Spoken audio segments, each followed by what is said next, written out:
pulling this 5.7 liter Mercury engine apart.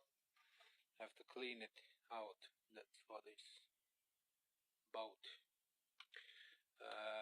The fuel system, that's the mechanical oil fuel pump.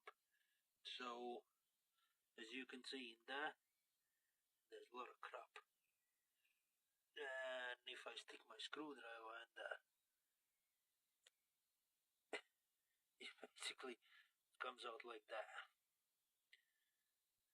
So that's a fuel pump, and that goes to the carburetor. Because this one is Chevy engine.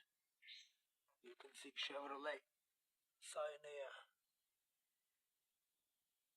And gonna have to take a carburetor off and try to clean it out. Fuel system first.